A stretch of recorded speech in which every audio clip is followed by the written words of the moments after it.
live and this thing isn't working right. This gimbal is all over the place. Welcome in, welcome in. We're live on the road to Ormoc. Ooh. I will show you what's going on in a minute, as soon as I figure it out. Let me plug in my mic. I might drop you or something, but I want to plug in my directional microphone.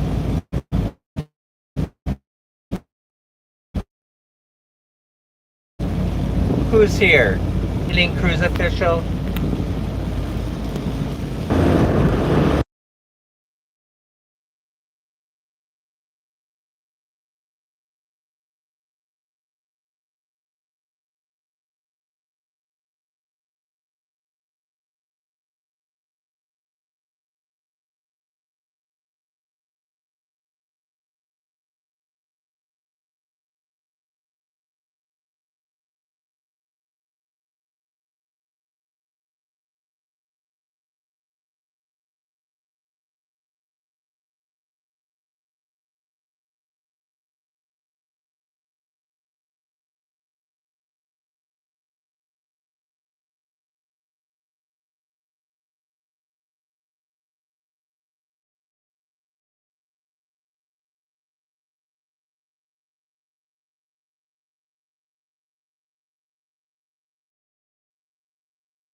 I accidentally muted.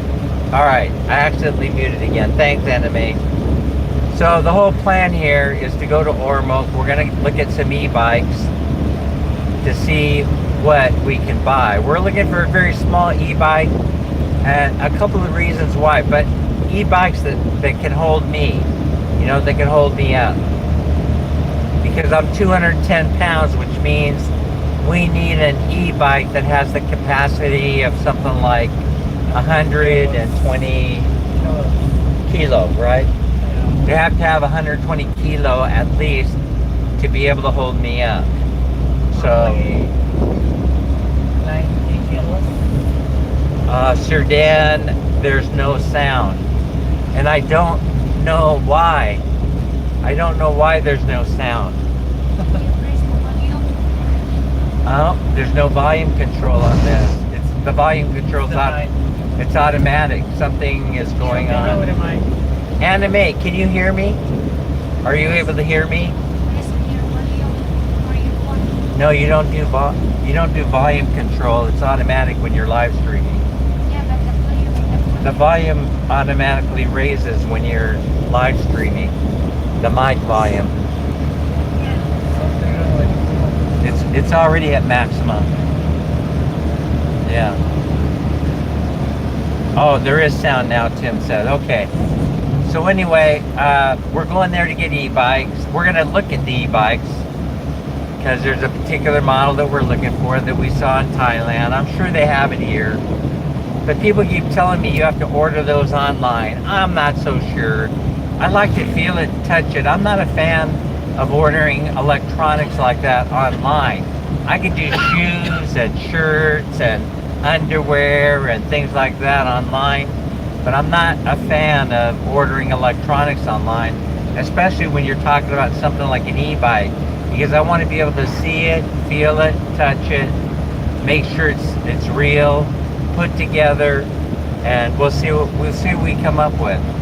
So the plan is to get handlebar mounts for those at some point, and then tool around the barangay a little bit, and then do live streams that way.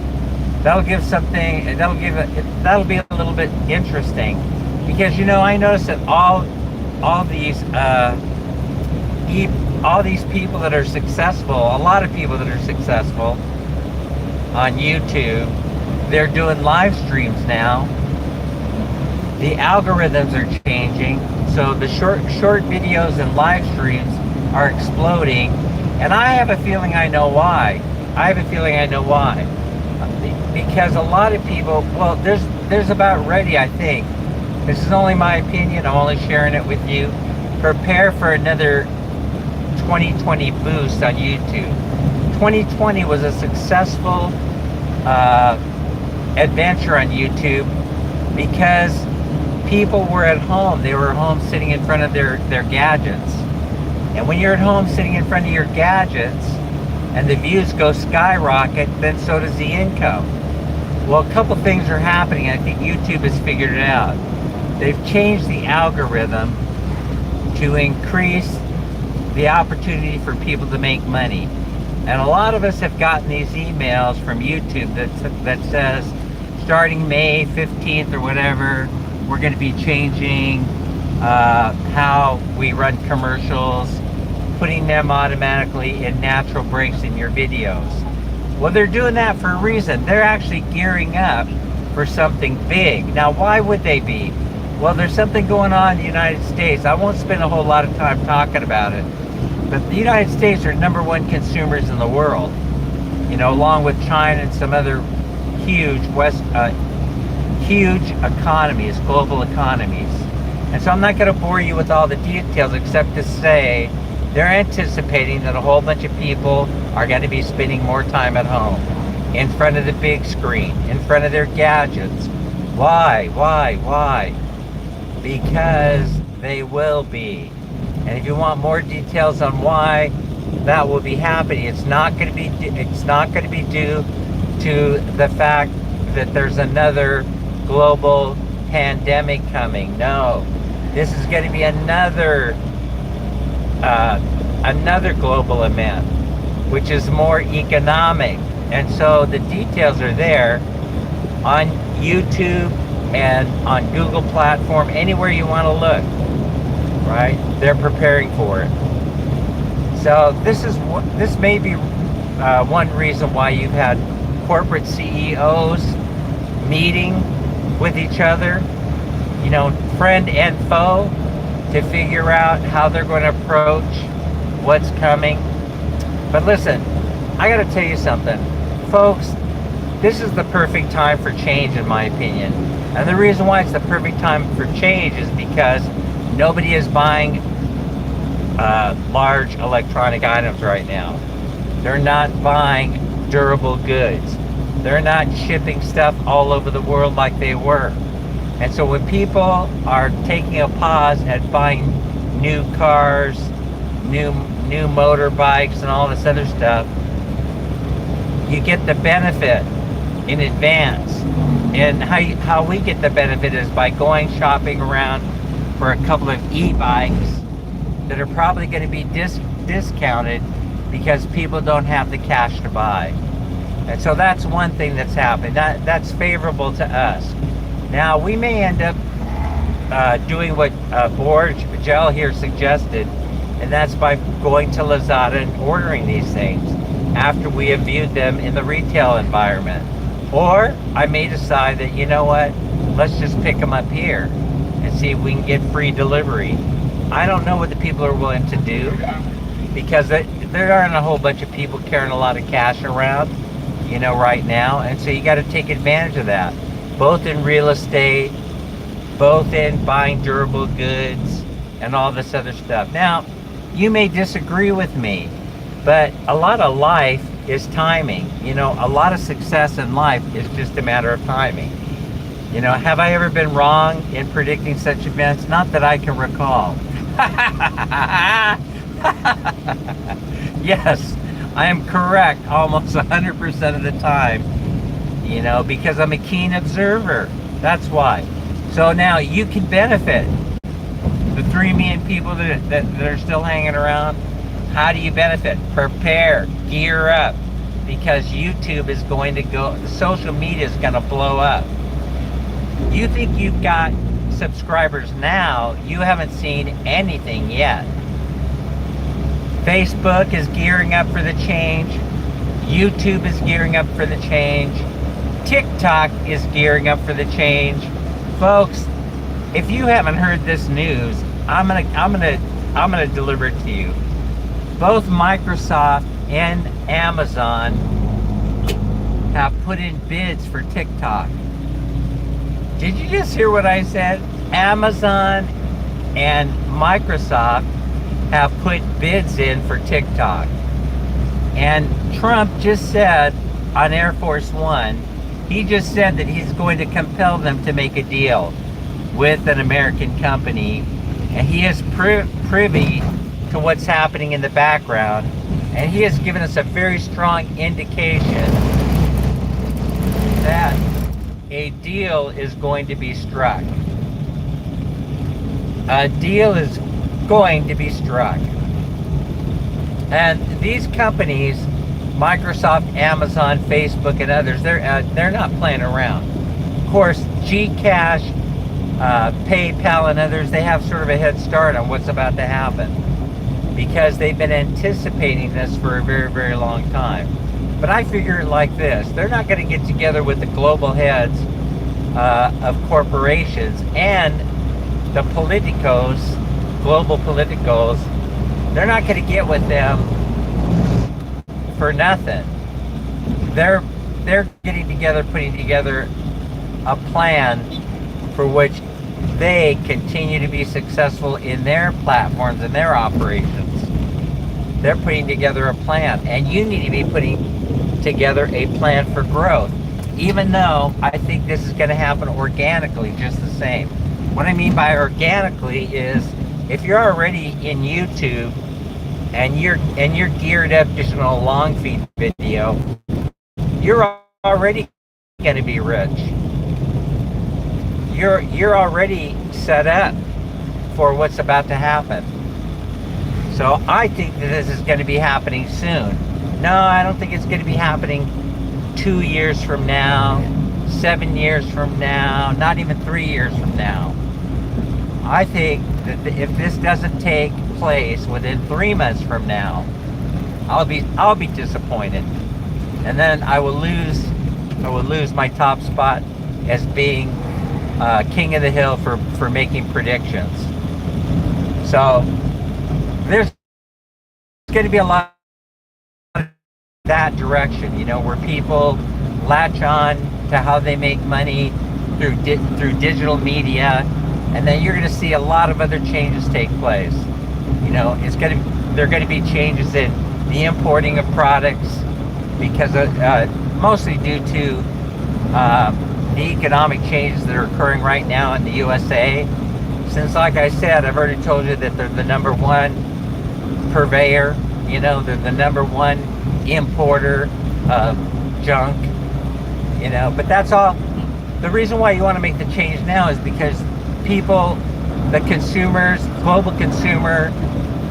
global consumers are getting very, very picky, and they've paused random purchases. They're no longer randomly purchasing stuff, right? So, they're being very, very picky about what they buy.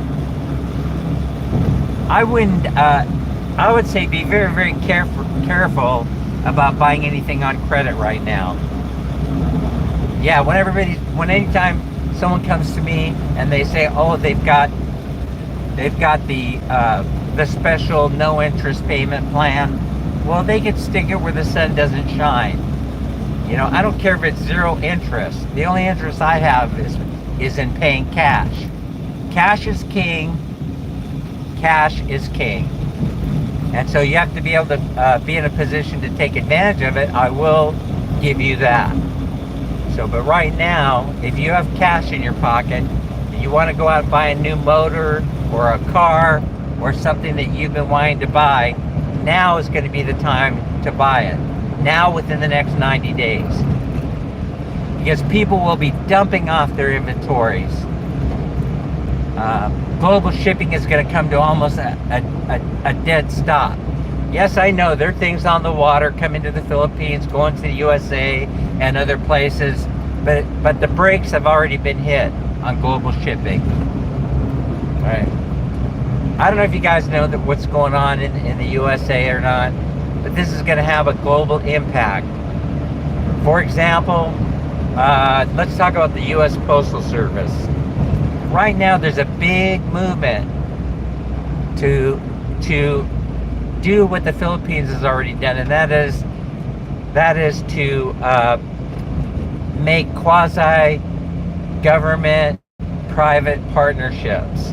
And I think you're going to see a big one coming in the United States, where the United States Postal Service is involved. And I want to make this prediction so that I have it on record. I think you're going to see a merging of the U.S. Postal Service with one of the private shipping companies. And the one that I'm looking at, it's going to be a partnership. The one that I'm looking at is FedEx. And the reason why FedEx, it's because they already have experience working in those systems. And the guy that's running the U.S. Postal Service right now is a logistics guy with plenty of private experience. And so I think this is going to be a good thing for the U.S. Postal Service, not a bad thing. And it's going to be an even better thing for FedEx, Federal Express. You guys here in the Philippines have seen their trucks running around. They have a pretty good network here. Not as good as DHL, I would say. But they will step up their game. And the reason why I think this is going to be big, is because it saves both the U.S. Postal Service and it also saves FedEx, which is circling the drain, in my opinion. Shipping is down. The sale of cardboard boxes is down. Global shipping is having a tremendous impact on FedEx. They have a crappy model. That's one reason why. But the other, if you ask me, their competing company has a way better model than they do, and so they're gonna have to do a lot of soul searching to see if they want to hang with their current business model. But if you see the U.S. Postal Service merge with FedEx or become partners, I mean, like married with children is what I'm talking about, then they may not have to alter their business model by very much. They're already starting to sell off different branches of their business in order to raise cash, or separate them out and then put them up for investors, for investor participation. You know, and that's worked so far. It has worked successfully on their behalf so far. And so you got some pretty good brainiacs who are figuring all this stuff out. But anyway, that's at the macro level, meaning the large level, you know, the global view. And on the small, teeny tiny, you know, bye city view, we take advantage by buying things that we've been holding off buying for a long time, you know. New cars, new motorbikes, new scooters, new electric bikes. I want it all. I want it all. So I've been saving my money. We've been saving our money, I should say. Minnie and I, in preparing for the buying of real estate, the buying of cars, the buying of bikes. We'll just have to see how crazy we get, you know. But if the price starts to decline on all this stuff, then we're gonna leap, you know. When you feel froggy, you know, then you have to leap. And I've been feeling a little bit froggy lately. You guys have to know, why would we be traveling here? Think about this, right? Because this is the way my brain works. Why would we be traveling now, you know, all over different places? Why this point in time? It's because it's cheap, folks. Remember my nickname? Oh, look, there's an e-bike. Low budget Dan. I'm not going to go on a trip unless it's going to cost me near next to nothing. And right now, that's what you can do. Travel all over the place. Who's here? Des? Who? How could the whole thing? Oh, Des, shoot. You know what? Des is here and I forgot. I forgot to bring her refrigerator magnet from Bangkok. We're going to have to go searching around for that refrigerator magnet for you. Oh, speaking of souvenirs. So we have these elephants. I'm going to show them tonight on the live stream. So don't miss tonight's live stream at 6 p.m. But I'm going to show you. I brought back a souvenir for Anna Mae Reyes and for Melissa, for Mel. Melissa, Manila Melissa, and Minnie Snow. So they're souvenir elephants, and if you guys want to in advance, send me your addresses so I can get them in the LBC. But I'm going to show you what we got you tonight. Yeah, and this is kind of cool. So they're nice. They're nice souvenir elephants. They were a little bit hard to get through customs, you know, because they were making a lot of noise, you know. And plus, we had them stuffed in a trunk. Did you get that joke? Elephant trunk. Listen, they were difficult because the elephants didn't like being stuffed in the trunk. Oh my goodness gracious. I know I'm corny. I know. Someone told me I'm very, very corny. Yes, I know. All right, so anyway, I just wanted to show you we're on the road. I'm probably going to end the live stream pretty quickly because all we're doing is going to Ormoc. I may or may not fire it up again once we get to the e-bike store. In fact, I don't even know if we know where one is. We just have to drive around until we find an e-bike store, I suppose. Anyway, you can see along the roadside, look at this. There is a lot of construction going on here.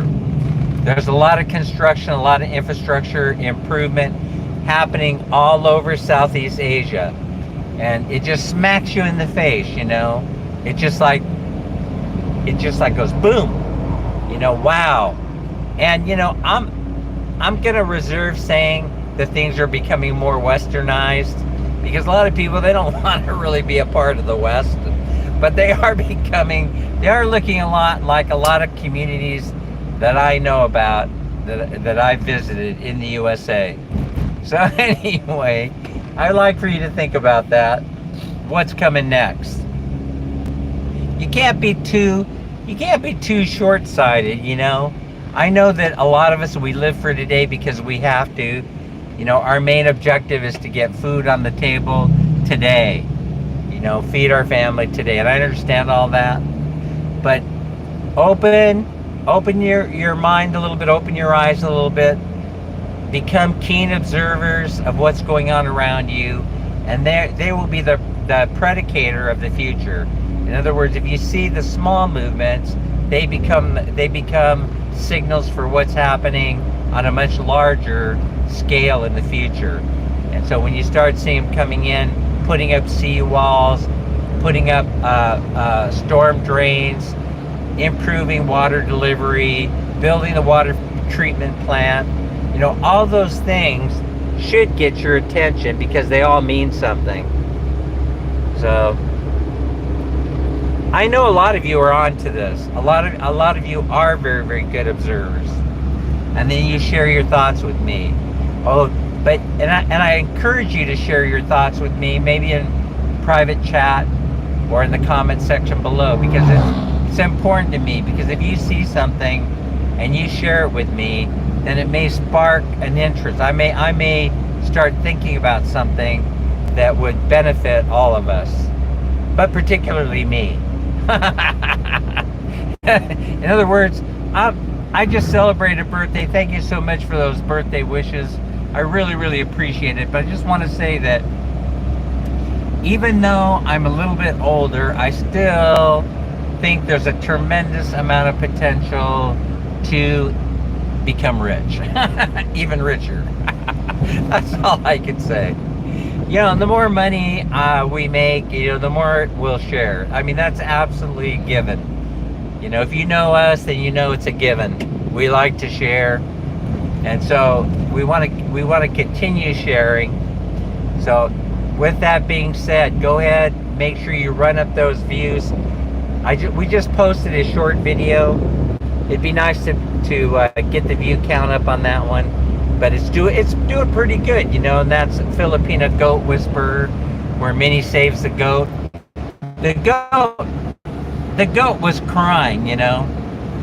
The goat was actually crying, looking up at Minnie, because we were up on the road embankment. The goat was about 8 or 10 feet below us, and he kept looking up at us. We were standing on the landing up there by the road, waiting for a trike. And the goat was crying and crying and crying. And from my vantage point, I could not see what was going on with the goat. But I turned to Minnie and I said, the goat is calling for you. It's crying, it's in trouble, some kind of trouble. I can't see what's going on. Maybe you want to go down there and investigate. And then Minnie looked down there and she goes, oh, the goat is trapped. The goat has wrapped its tethered rope around a seedling tree. I go, oh my gosh, go down there and help the goat. The goat was pleading for help. If you guys would have heard it, I wasn't able, by the time I caught on, of course, Minnie was already down there. But if you would have heard this goat crying, and any one of us who have been around animals would have known that the goat was in distress. And so it was tied around that seedling, and it had no room to go anywhere. So Minnie, she went down there and she pulled the seedling out of the ground to take the tension off the rope, and then she was able to unwrap the tethered rope from around that seedling. And the goat, I wasn't sure how the goat was going to react, but you saw it on that video. The goat was very, very grateful.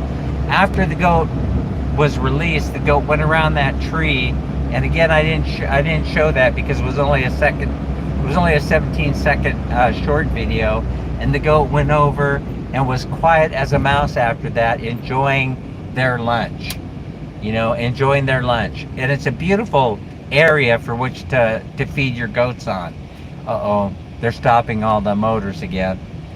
They do that here, so we're here at the It's an election ban. oh, it's election. Oh, Ban, okay. ban. Do I need to open the window at the No. checkpoint? No. No need. Do I need to? Hi guys. Hello. morning. Good morning. Hi guys. All right, we're good. We got the wave through.